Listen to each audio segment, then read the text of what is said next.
on this computer. Okay, great. So let's get started. Welcome to the Malloy Industries Masterclass on making the most of your company's social capital, led by Connor Sullivan. I'm going to give a quick introduction about the Malloy Industries Consulting Group. We help growth stage company executives build remote consulting teams so they can reclaim their time and scale their business from 2 million to 22 million. Our clients work with over 100 vetted and trustworthy fractional executives so they can achieve business objectives, reach investor milestones, and focus on what matters most. The Malloy Industries Masterclass series leverages our experts' decades of experience to teach you practical skills in free and virtual Zoom workshops every week. And we are so excited for today's class with Connor. Thanks, Chloe. Much appreciated. All right, I'll go ahead and share my screen here. Great. Well, again, welcome to making the most of your social capital.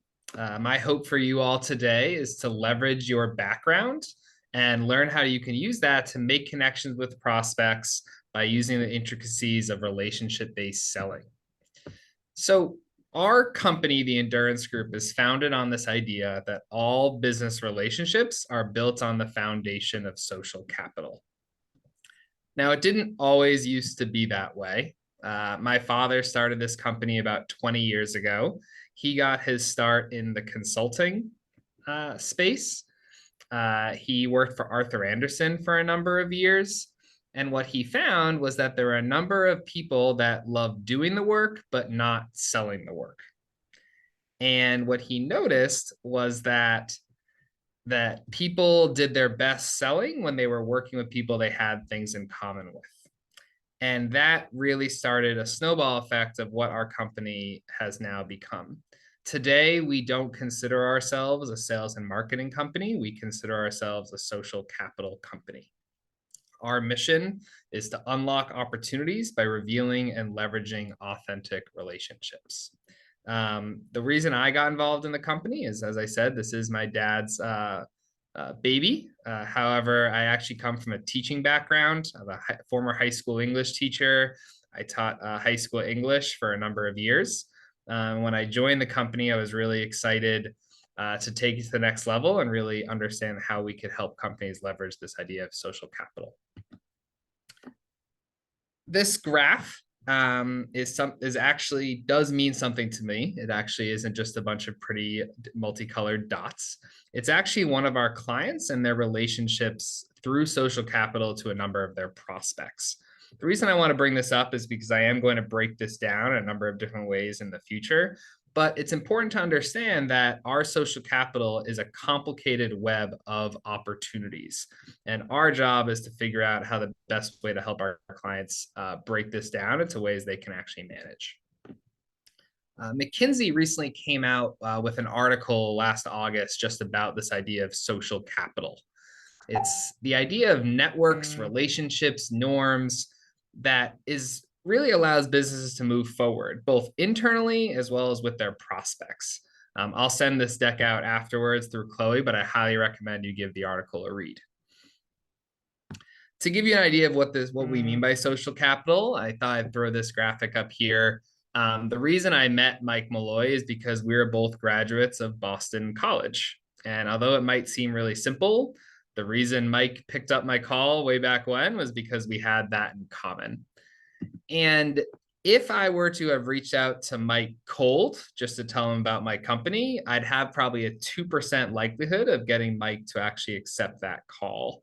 However, because I leveraged our Boston College connection, I have about a 36% chance of getting that accepted and ultimately having a good conversation with someone like Mike. The McKinsey article goes on to say that very few people are actually doing this type of work today. Ever since COVID, social capital has been very much in short supply. Very few people are building their networks. Even fewer are getting in touch with old contacts, and even less are actively building new relationships. What we like to do at the Endurance Group is change this paradigm. So the first thing that we do is discover your company's social capital. I'll go into that a little bit in a moment.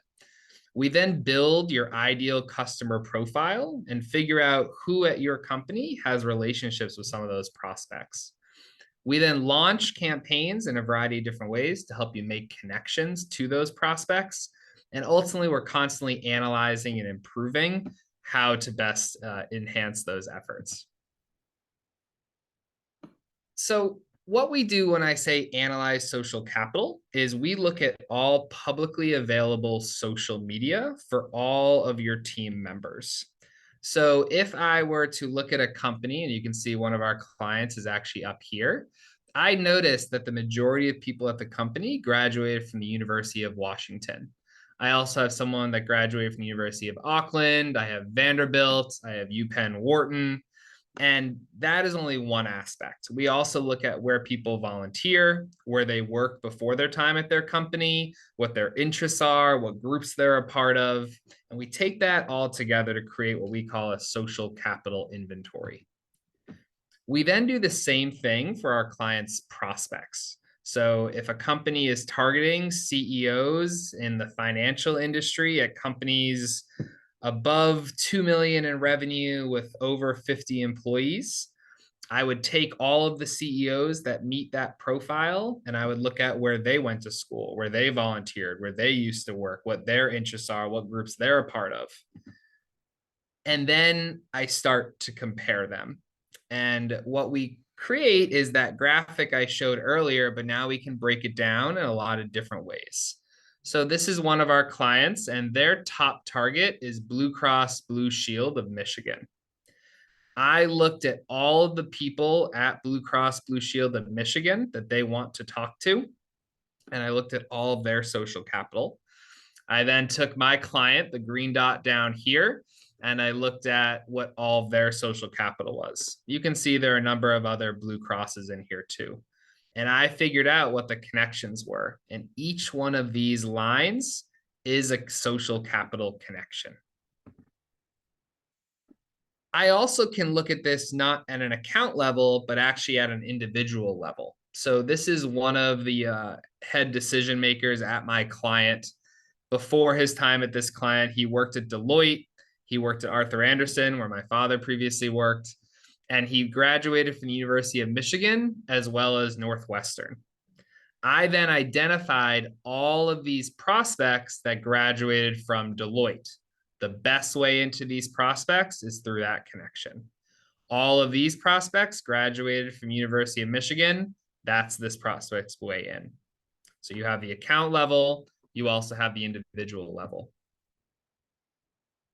Finally, we can look at actually the commonalities that these people have. So this is a map that shows the University of Alabama, Birmingham. You can see here that there are multiple dots here of all of those prospects that graduated from University of Alabama, Birmingham. I can see that University of Michigan again. I can see Penn State. I can see Indiana University, Bloomington. And we can imagine that these would be very innovative marketing campaigns. I could create a marketing campaign that might have that Nittany Lion from Penn State, and it would say something like, hey, are you interested in talking about issues in the financial services industry? Click here to schedule a meeting with alumni at your company that graduated from Penn State. And what we found is that's a much more effective advertisement than just another one that you see across your social media field all the time. We're constantly analyzing and improving this work. And this is really important whenever you're doing any sort of relationship-based selling. Once you launch a campaign, you need to constantly measure the campaigns that you're sending out. How many responses are you getting? How many acceptances are you getting? How many, what variables are you measuring?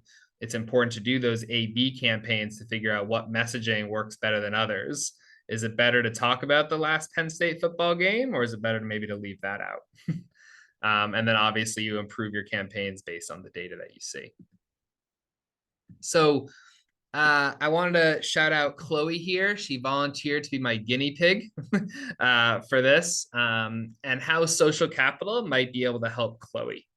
So Mike may have said to Chloe, hey, Chloe, I really want you to go find some new clients for me. I want you to go after CEO owners at companies that are making about $2 million per year in the professional services tech space. And I only really want to talk to American companies. Chloe's eyes get really big and she has no idea where to start. Chloe, I think you're better than that, but just in case, you can go along with me. And the idea here is that what Chloe really should do is look at her own social capital. So I did a little research into Chloe, looking at her social media. Chloe's a student over at Georgetown. However, she also graduated from King's College. She obviously works for Mike and Malloy Industries, and I believe you interned at Comcast, Chloe? Yes. So that is all very valuable connection points that Chloe could use. What Chloe would find is that there are a number of prospects for Malloy Industries. So for example, Michael, he's the co-founder and CTO at ZetaPath. He previously worked at Comcast and lives right in Chloe's backyard in DC. This would be a great person for Chloe to have coffee with. Once again, if she was to reach out cold to Michael, she would have maybe less than a 5% chance of getting connected. But by leveraging that Comcast connection, she might have a really good chance. Chip is a fellow Georgetown alum. Chloe might want to send a message over saying, "Go Hoyas. I'd love to hear about your company, Arbo, and tell you a little bit what I'm up to at Malloy Industries." Rosanna, the founder of the Jewelry Edit. She's actually a King's College Auckland alum. Chloe, you can maybe talk about your study abroad experience and actually see if Rosanna might be a good prospect for Mike. There are lots of different ways to leverage this. LinkedIn is built for social networking. So this is often where we have our clients start. So you can imagine Chloe might send a message like this. However, she's not only able to use LinkedIn, Chloe could also use phone calls. She could give Chip a call and say, "Hey, I'm actually calling on behalf of my colleague, Mike, because you and Mike are both Georgetown alums." Now, obviously, Chloe is a Georgetown alum as well, but maybe if she did want to utilize some of Mike's network, she could use this approach.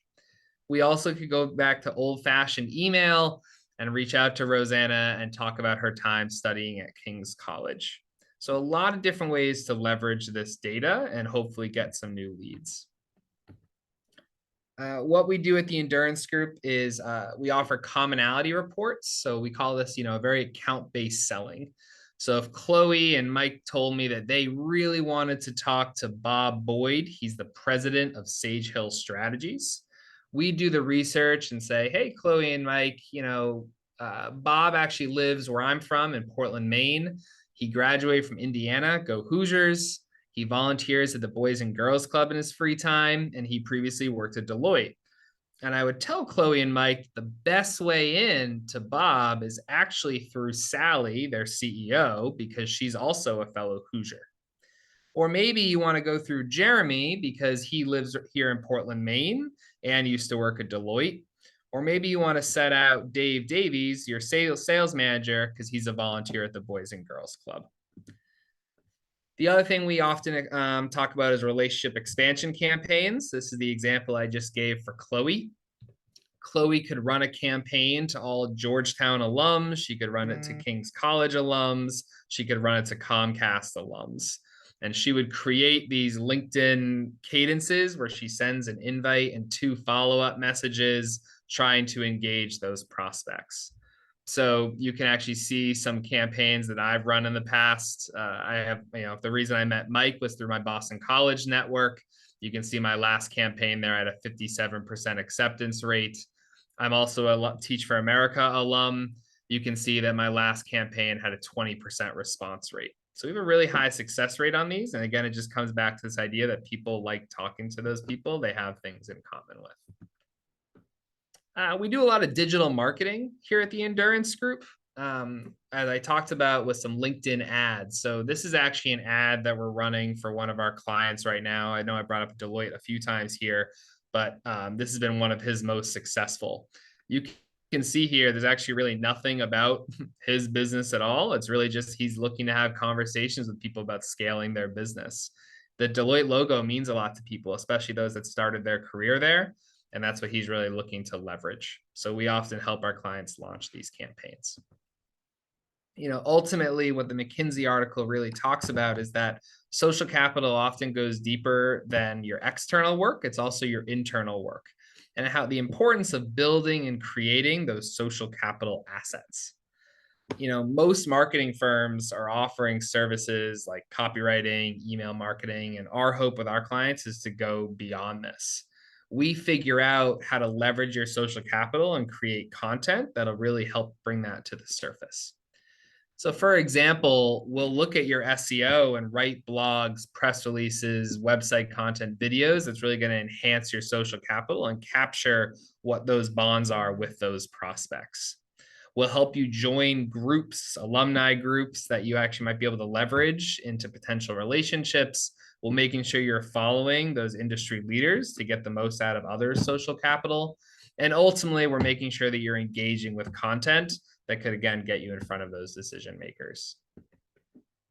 We talk there's very importance of implementing systems to request and publish reviews so you can show those strong social ties, relationships you have with your former clients and current clients.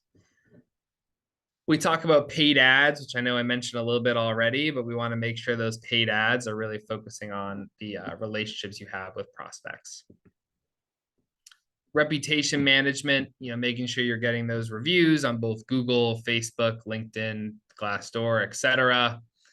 And then, ultimately consulting, we want to look at that web traffic with you and make sure that the right people are getting to your site. We look at technologies like Lead Feeder, Hotjar, Analytics, SEMrush, etc. Ultimately, we really want to empower your team. So we believe in the importance of training to make sure that you understand how to have a good networking call, how to transition easily from networking to selling, how to use some of these technologies that we have. Great. Thanks so much. I'm happy to answer any questions if anyone has it. Awesome. Thank you. Yeah, I had a question with like the different ways to reach out that you mentioned, email, phone, a LinkedIn message. Which one do you think is the most effective in your opinion? At this point, I would say it's LinkedIn. Oh, bye, Lucy. I think unfortunately, email has really gotten clogged up with a lot of spam and phone calls. I'm not sure about you, Chloe, but I very rarely answer a phone call where I don't have the number saved in my phone. Yeah. So we typically do find that LinkedIn is the most effective. That being said, we do find that email and phone is effective after you've sent a LinkedIn message, because you might be able to say in an email, hey, you may have seen a LinkedIn invite I sent you last week. Mhm. In a voicemail, if you mention, hey, I'm a former BC alum, we just connected on LinkedIn. So I think those tools are very effective as second and third touches. Okay. Awesome. Thank you. Yeah. Hopefully, Chloe, that gives you some ideas if Mike asked you to help with some business development for him. Yeah, for sure. That's great. Are there any other questions I can answer?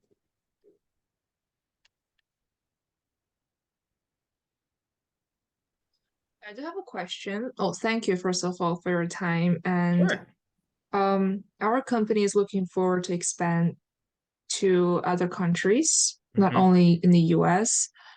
And LinkedIn is not that well known, for example, in Asia or in Europe, not like all countries would like to use LinkedIn as a tool for networking. And emailing, it's also a little bit of frustrating because they don't really respond to your email, let alone calling. You barely get into any Yeah.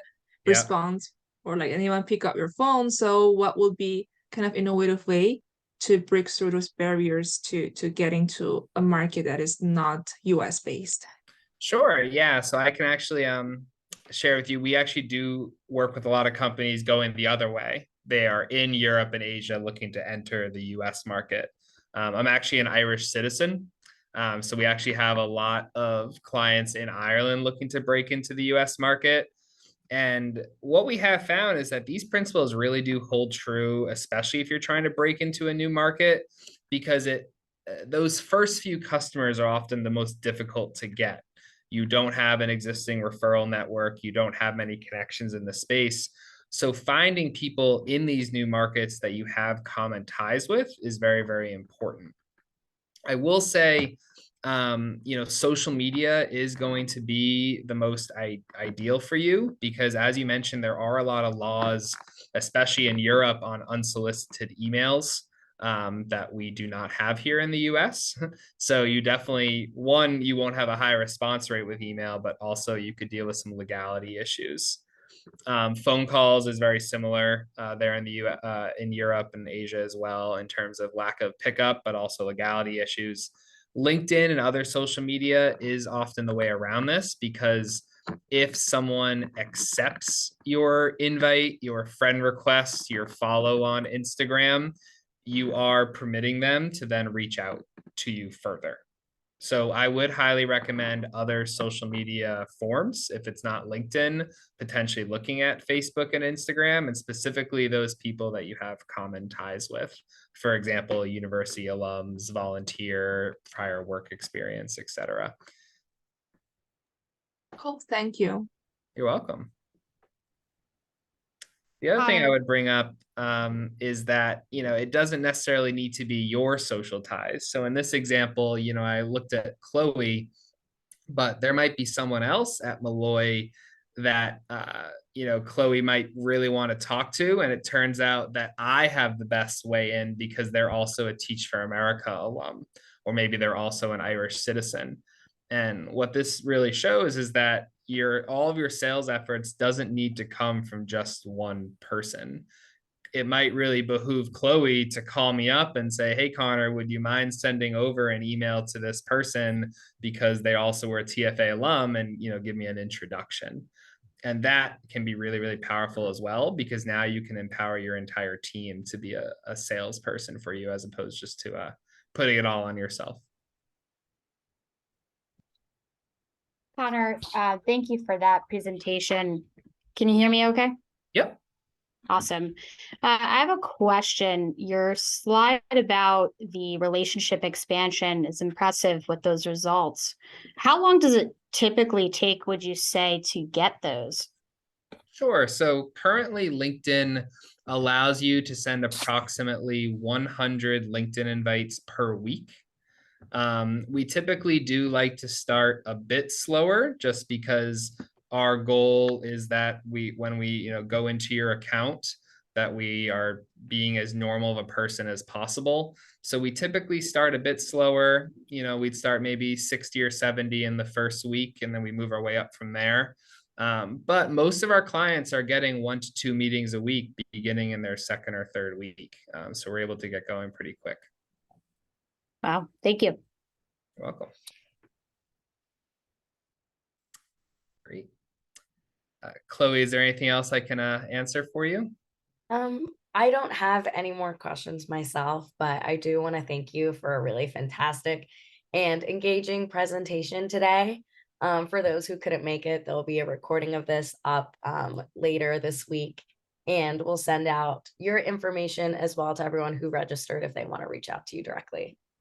Great. Thank you so much. I appreciate it. Yeah, thank you, Connor. Thanks, everyone. Have a good night. Bye. Bye.